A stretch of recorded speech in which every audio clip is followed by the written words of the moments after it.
For those of you who have your books with you, I've asked Amin if he'd be kind enough to just mention the page number if he's referring to a quote or reading from a quote, so that you can follow it if you wish. It so happens that this third letter is the longest, and in the concluding part especially, it has some of the most momentous statements of Shoghi Effendi. And whenever I want to read a passage from it, I will tell you the page number, and I hope that the page numbers in this book are the same one that as the ones that you might have with you. Well, I remember reading or attempting to read these letters for the first time in the summer of 1940 at 5 o'clock in the morning. Mr. Ali Nakhjawani had just arrived in Tehran from Beirut, and his living quarters were at the end of, we had a kind of an apartment house over basement and garage at the end of our garden, and he and his mother were living there.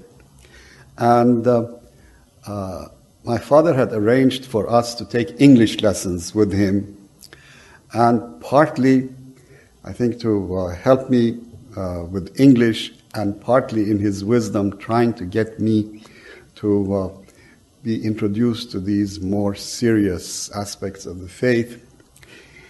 He had somehow arranged for the fiction of the two of us translating these letters into Persian. And he said that, my Persian is not that good, that is his, and so let's sit there together and read these and try and translate them. Well, you can imagine for someone who had just started to learn English, how easygoing it was to read the English of Shoghi Effendi. But I have never forgotten those wonderful early mornings where the combination of real difficulty, sort of sweating it out, together with the joy of reading writings of Shoghi Effendi in English, and especially being exposed to the wonderful enthusiasm of Ali Nakhjawani, who at that time wasn't even 20 years old yet and was a very lively young man. So I remember I'm telling you this because that was my first exposure to these letters of the world order. And then, more seriously, I read them through for the first time when I was a sophomore at college here at Stanford. And I remember what a mind-expanding experience it was, really. And for me, as for most young people in those days, who were absolutely enamored with all the qualities of Shoghi Effendi, who for us, he was really the perfect example, leader, whatever you'd like to call it. It was a joy of mind expansion and hero worship and all of these things put together. I'm telling you this because over the years I've had occasion to go through these letters several times, and it would not come as a surprise to you if I say that each time I definitely find things that I had not noticed before. And with this letter that we are going to consider tonight, I'm wondering how I could have missed what hit me between the eyes just as I opened it, you notice that each one of these letters has a kind of a salutation at the beginning to the beloved of God and the handmaidens of merciful throughout the West. That's all of them. And then, immediately after that, each one of these letters has an additional salutation, which is not the same at all from one to the other. And guess what it says at the beginning of this letter? Friends and fellow heirs of the grace of Baha'u'llah.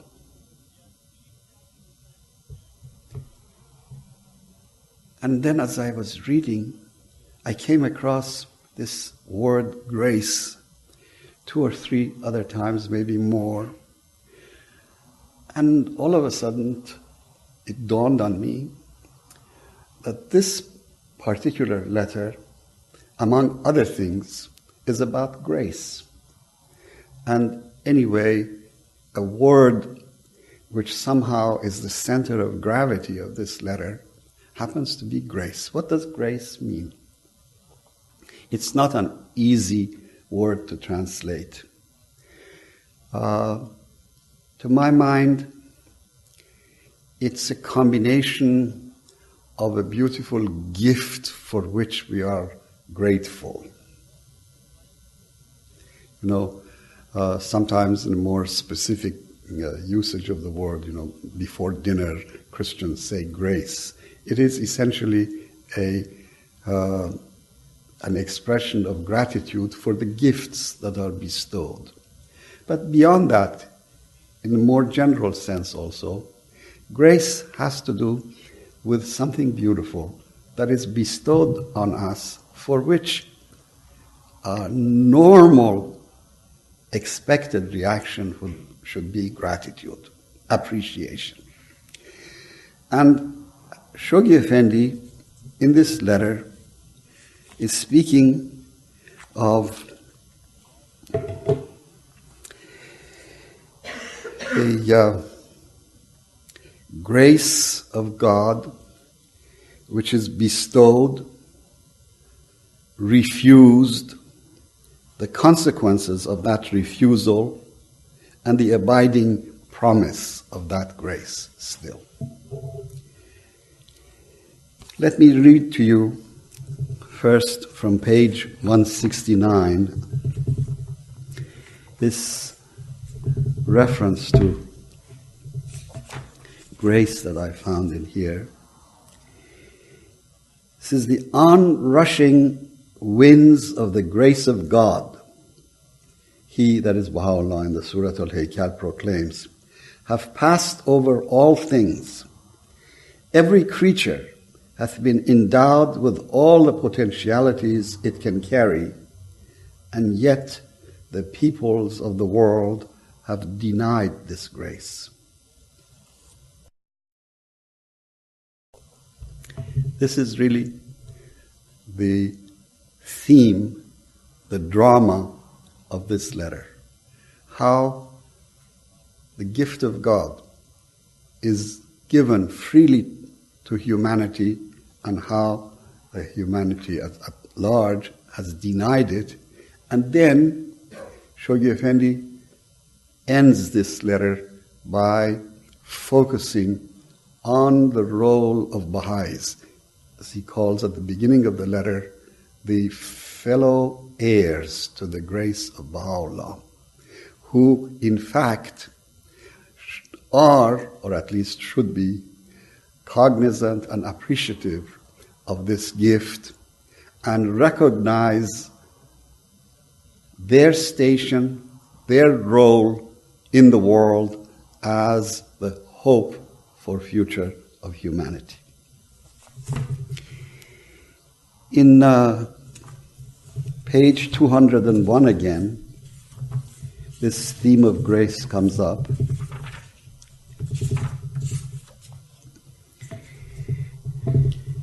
And let me read that to you again.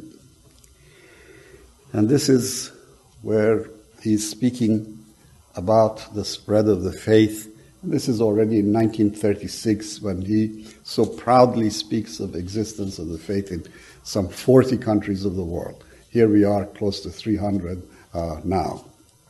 It says, from Iceland to Tasmania, from Vancouver to China Sea, spreads the radiance and extend the ramifications of this world enfolding system, this many-hued and firmly knit fraternity, infusing into every man and woman it has won to its cause a faith, a hope, and a vigor that a wayward generation has long lost and is powerless to recover.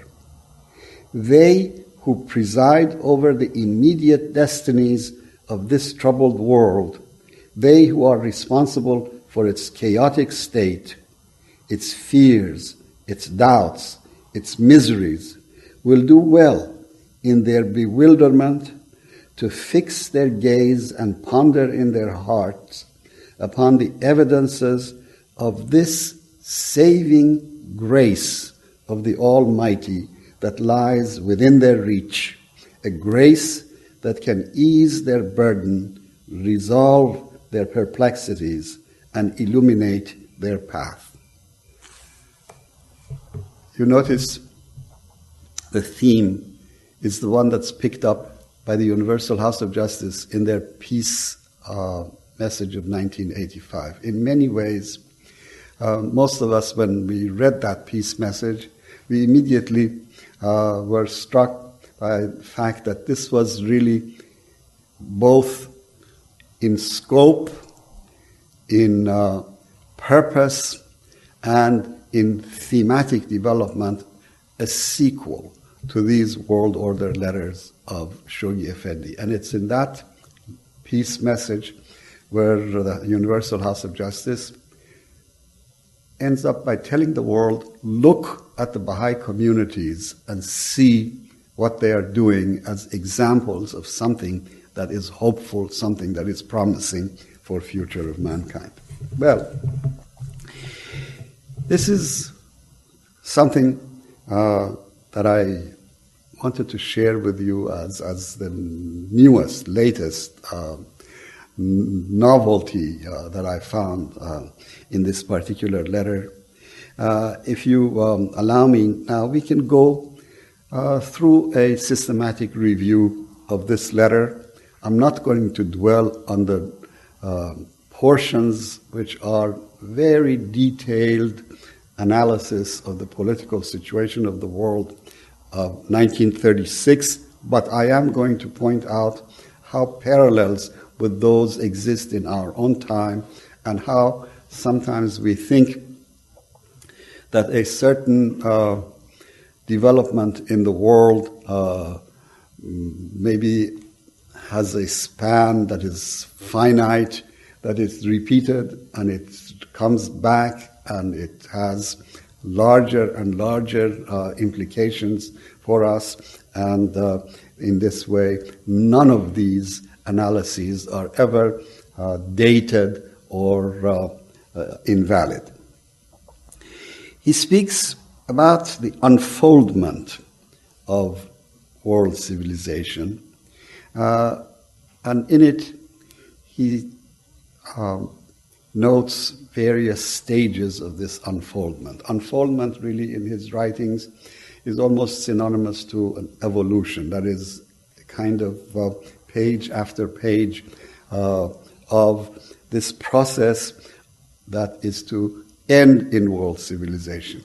Now, I know that some Baha'is, when they first read these letters, were anticipating that world civilization was around the corner and that soon, we have gone, as Shoghi Effendi points out in this letter, we have concluded the heroic age of the faith. We are now in the formative age of the faith, and then after that comes the golden age and the world civilization. I thought that, well, since the heroic age only lasted about 70 or 80 years, no more, that maybe the formative years will not be, the formative age will not be much longer than that, and so we could look forward to that unfoldment of world civilization. I tell you this, I hope you don't mind if I mix some personal recollections occasionally with the review of this letter. I remember on my second pilgrimage in December of 1955, Shoghi Effendi, in fact, was speaking a good deal of the time about these themes of unfoldment of world civilization and the sequence of ages. And there was among the group of pilgrims one who felt that he'd waited long enough and he wanted to see it right away.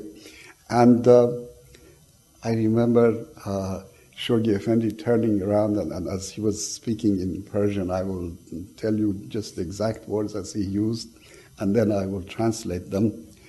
And he said that this is madaniyat ilahi ist, madaniyat Iran nist, madaniyat Yunan nist, madaniyat Ruman nist, in madaniyat ilahi ist. همچنین زود انتظار نداشته باشید. This is divine civilization. It's not Iranian civilization. It's not the Greek civilization. It's not Roman civilization. Don't expect it to be around the corner. It is divine civilization. It will take time. So keep that in mind as we come to the promised part of these letters. This is always something that I think we are privileged to witness a minuscule part of it, but to at least have the certainty, the assurance of the totality of it, even though we ourselves may not be around when that totality is seen. The difference between that and not knowing anything you can imagine.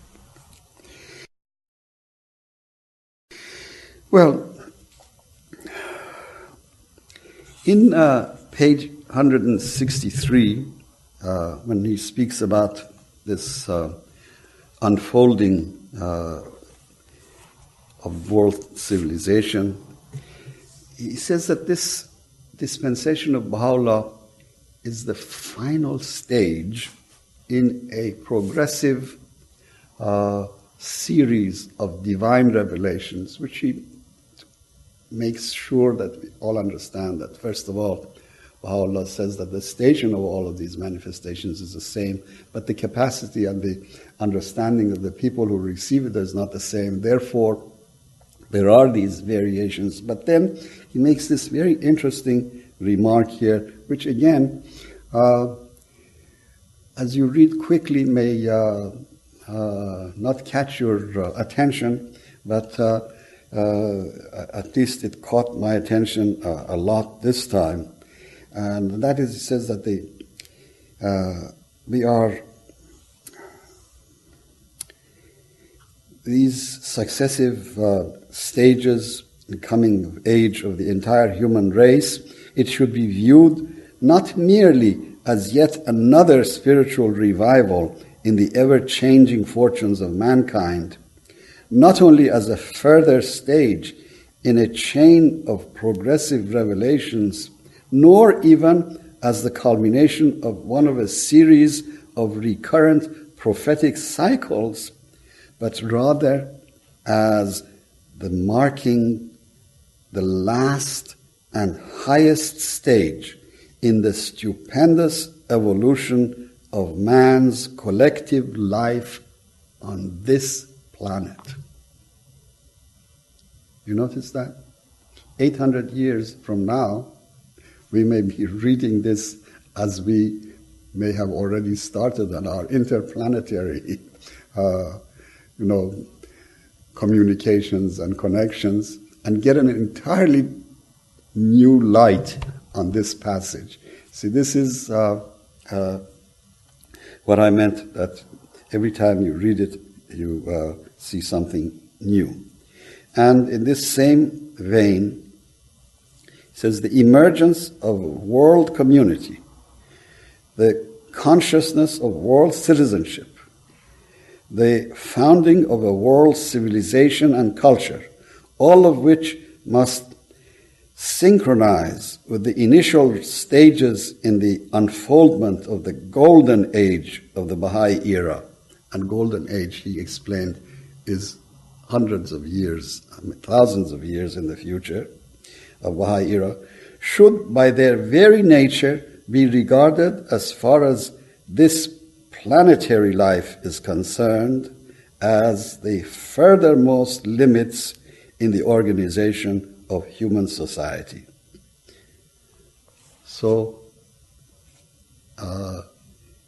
these references to a kind of time frame which is also related to the expansion of our consciousness of the universe and to our accessibility of other,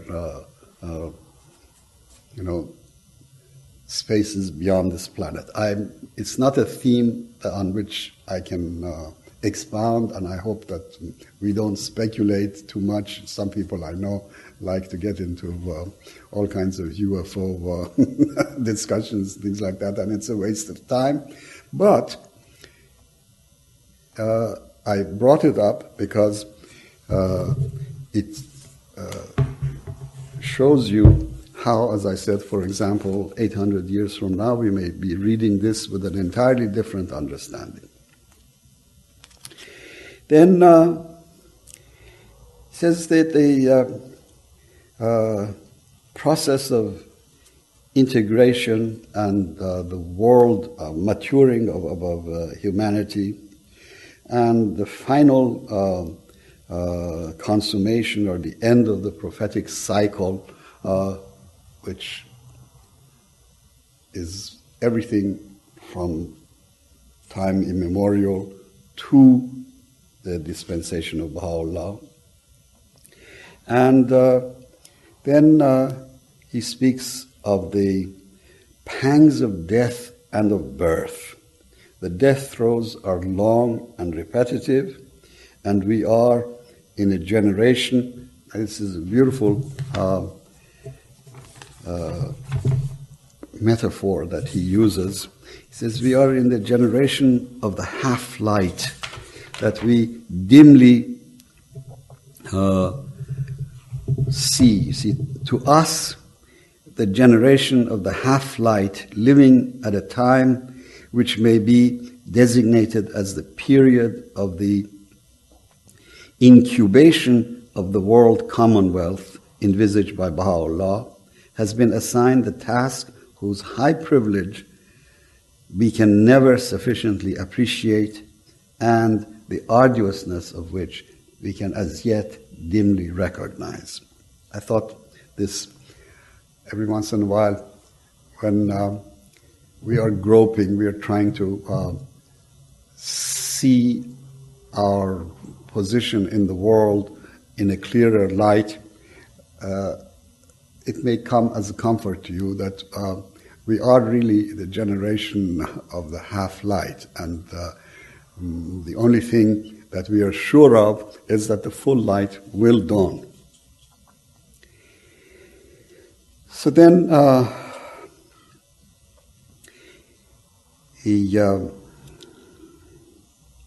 speaks of the universal fermentation and the age of transition that we are going through, and then ensues, for middle section of this letter, is a long review of the collapse of the old world, case by case. And some of these you may read and you may say, oh my goodness, 1936, Shoghi Effendi is speaking, for example, about the loss of power of the Islamic clergy, and somewhere else he's speaking about nation building has come to an end, and so forth. And you ask yourself, my God, look around how powerful the Muslim clergy seem to be, and how many new nations have been born since Shoghi Effendi said that nation building has come to an end. And I think that it's important for us to think about these passages and to see things not through the nearsighted vision that we might have from just seeing the immediate events of the world, but the long-range view that Shoghi Effendi puts before us. For example, when he speaks about the loss of power and potency of Islam, and you look at the world today and you ask yourself, the word Islam, which has almost become synonymous, if not with terrorism, at least with coercive behavior, denial of rights of others, and so on.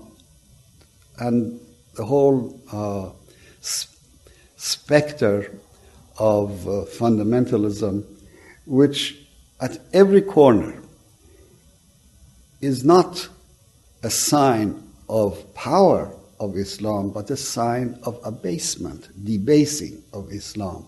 Then you realize that a loss of power of caliphate or the sultanate in 1920s, or the temporary eclipse of the Shi'i clergy in Iran during the 1930s is nothing in this panorama of abasement of Islam compared to what we see now. And therefore, all of this signs of rage and intolerance that are loosed in the world in the name of Islam are further sign of the decline and loss of potency, rather than the opposite.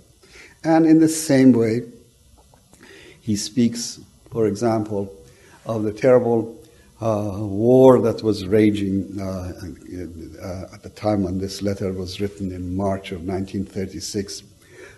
Italy had invaded Ethiopia, and it was one of the most brutal and really unjust events of the time. And you see how many much worse things have happened since and are happening right now. And again, you see, it's not that the analysis that he made of the world of the time is dated, but simply further attested, further really proven by the events of our time. Then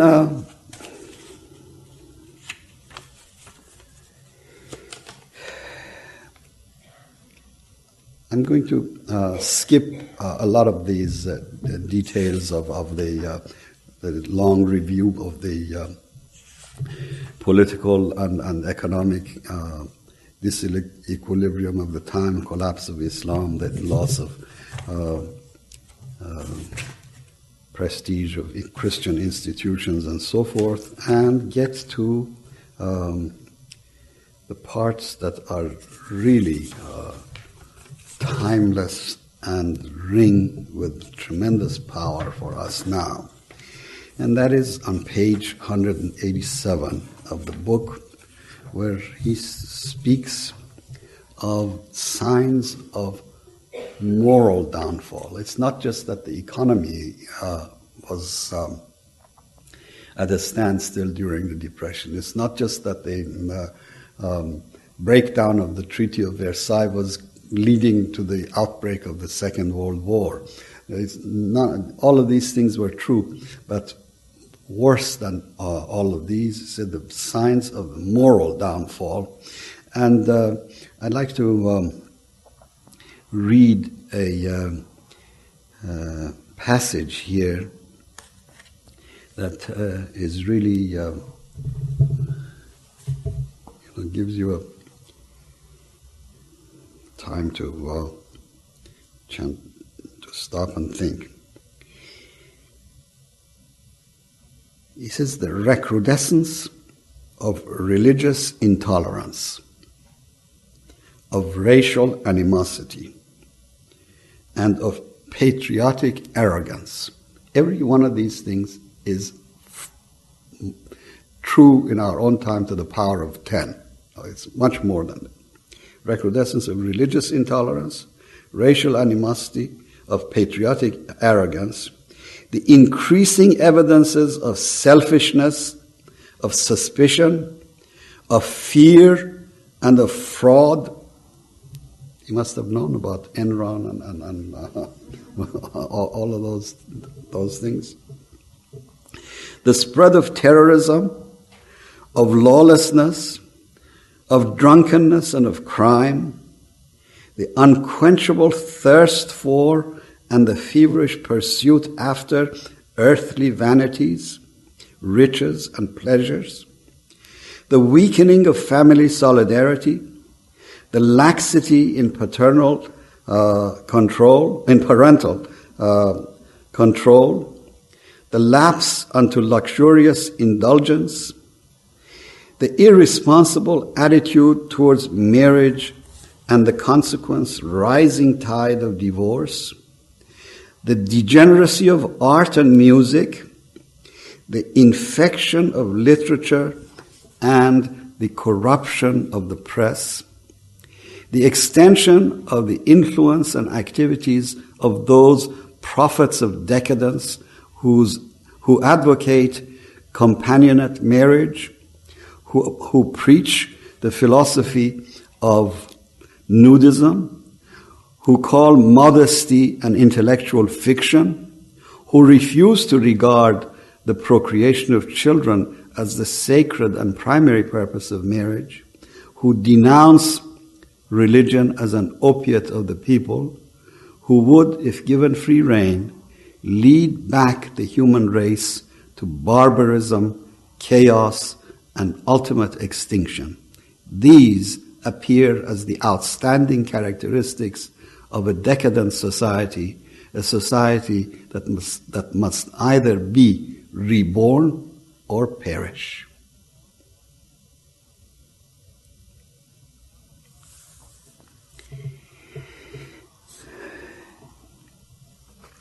Then, more specifically, about the breakdown of the political and the economic institutions, he has this to say on page 190.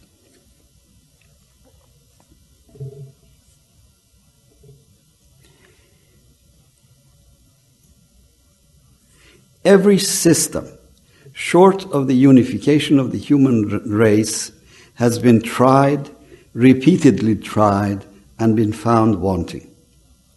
Wars again and again have been fought, and conferences without number have met and deliberated. Treaties, pacts, and covenants have been painstakingly negotiated, concluded, and revised.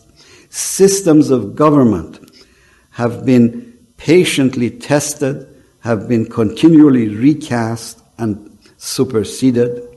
Economic plans of reconstruction have been carefully devised and meticulously executed, and yet crisis has succeeded crisis, and the rapidity with which a perilously unstable world is declining has been correspondingly accelerated.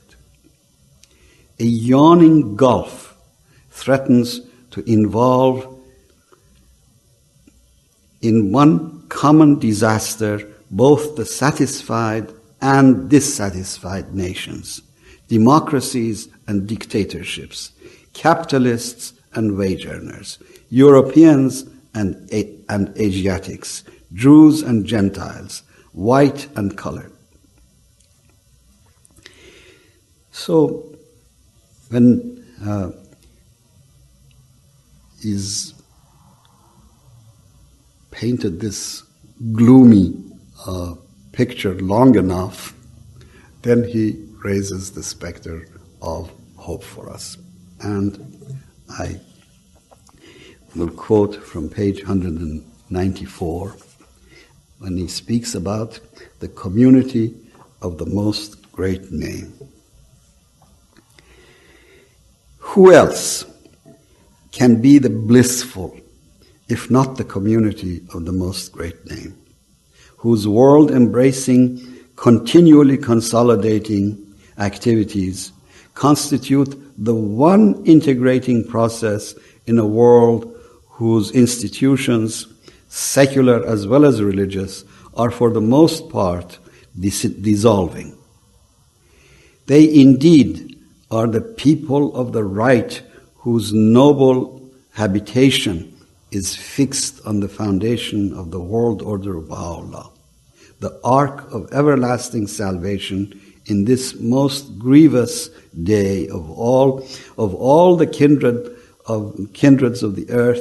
They alone can recognize amidst the welter of a tempestuous age the hand of the divine Redeemer that traces its course and controls its destinies.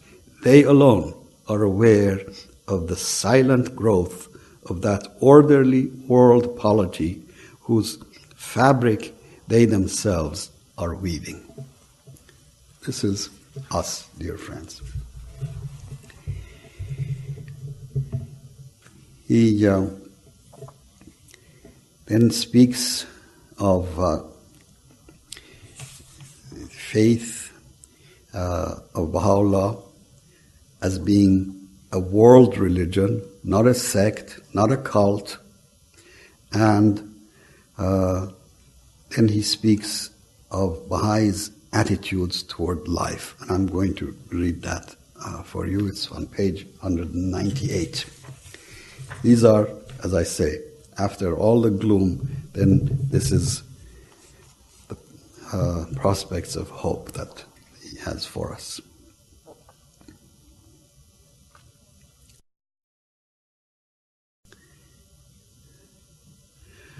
Of such men and women, it may be truly said that to them every foreign land is a fatherland and every fatherland a foreign land.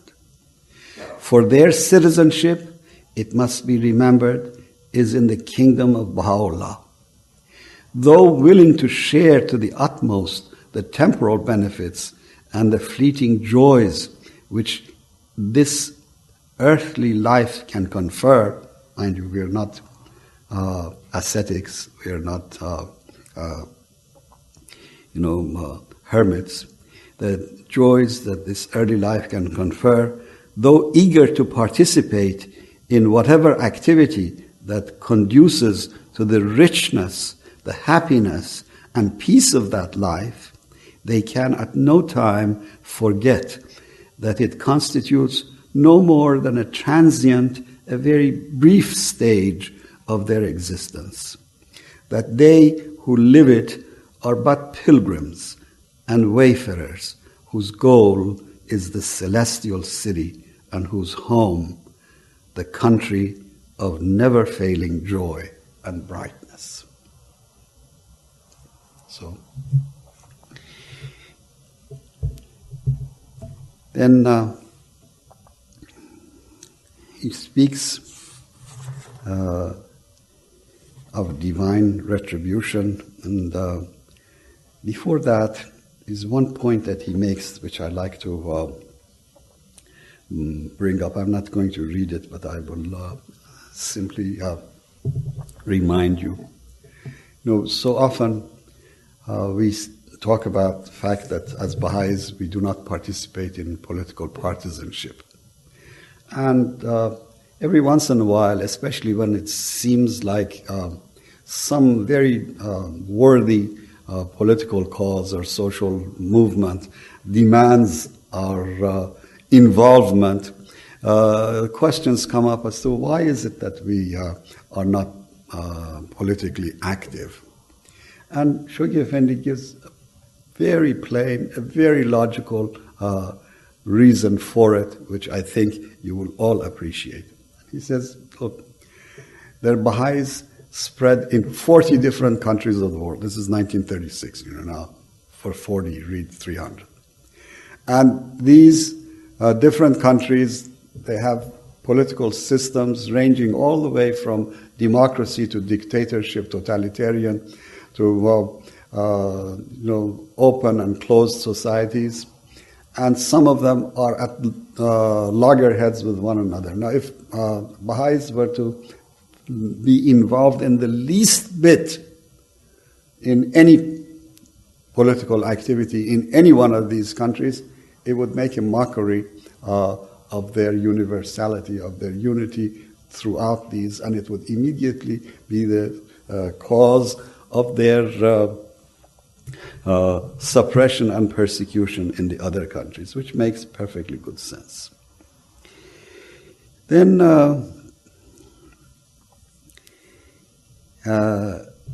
he ends this letter with what I think is one of the most beautiful statements of clear expounding in logical, systematic, discursive language the poetic vision of Baha'u'llah for the world order of the future. It's a passage that sometimes was even printed as a separate little pamphlet and distributed, called A Pattern for Future Society. Remember, at the beginning of these sessions, I told you that the primary task that Shoghi Effendi assigned to himself was to translate the poetic vision, the prophetic language of Baha'u'llah into the logical language of our time, so that social thinkers, philosophers, statesmen of our time could understand it. And this statement, which is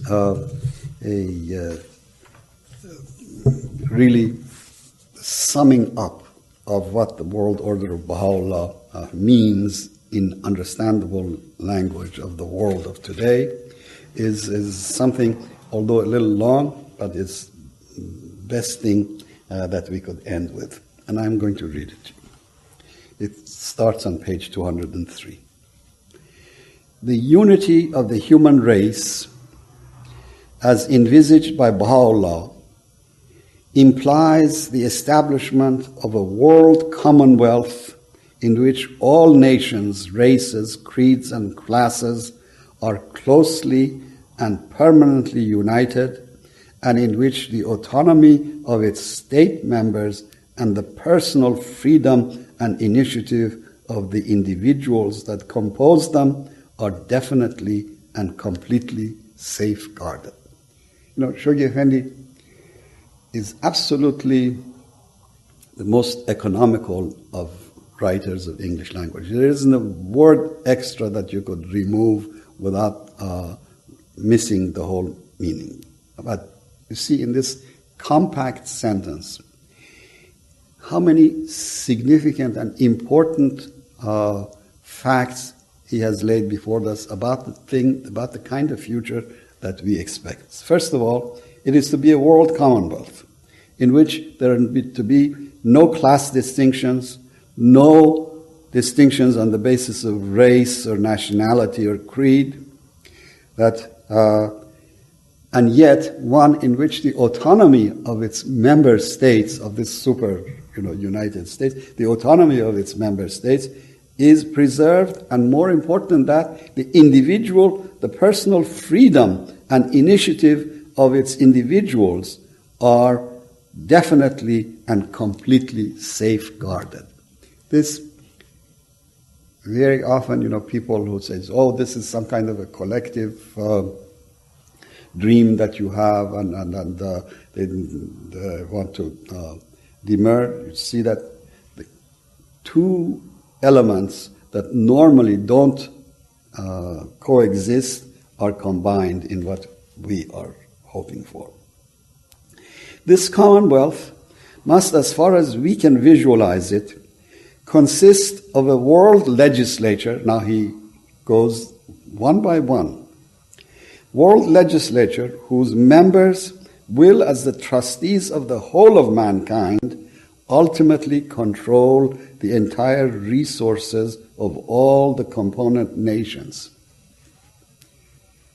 Not just Chevron or Exxon or things like that, but this world legislature, which as the representatives of the whole human race will control all the resources of this planet. And will enact such laws as shall be required to regulate the life, satisfy the needs, and adjust the relationships of all races and people. So, then a world executive backed by an international force will carry out the decisions arrived at and apply the laws enacted by this world legislature, and will safeguard the organic unity of the whole Commonwealth. Then, a world tribunal will adjudicate and deliver its compulsory and final verdict in all and any disputes that may arise between various elements constituting this universal system. Just look at the problems that we have in the world today. Just trying to create semblance of some of these institutions.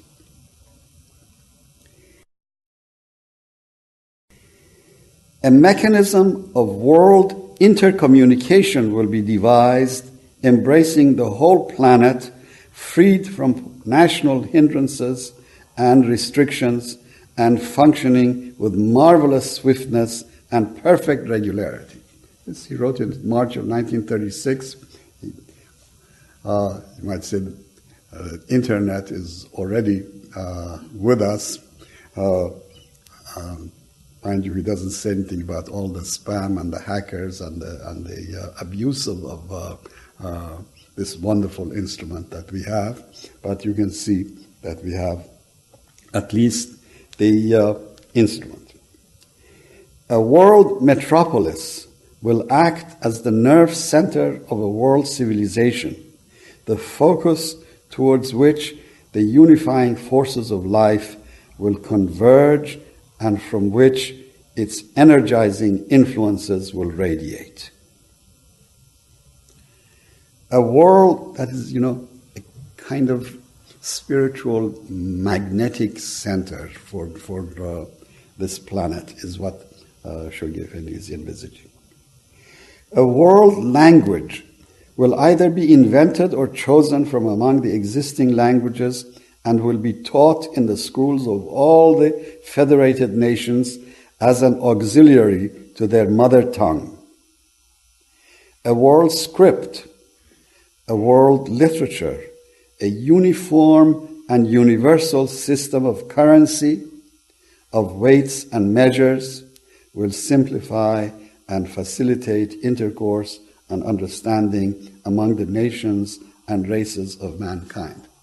So you see what the Baha'i reaction might be to such retrograde behavior when even English, who invented the English measuring system, have abandoned it for something more sensible. And we in this country, the most industrialized and the richest, still don't, and then pay the price every once in a while in such ludicrous things as the mistakes that happen with the calculation of the space telescope and things like that. See, this is what I say retrograde behavior. In such a world society Science and religion, the two most potent forces in human life, will be reconciled, will cooperate, and will harmoniously develop. The press will, under such a system, while giving full scope to the expression of the diversified views and convictions of mankind, cease to be mischievously manipulated by vested interests, whether private or public, and will be liberated from the influences of contending governments and people.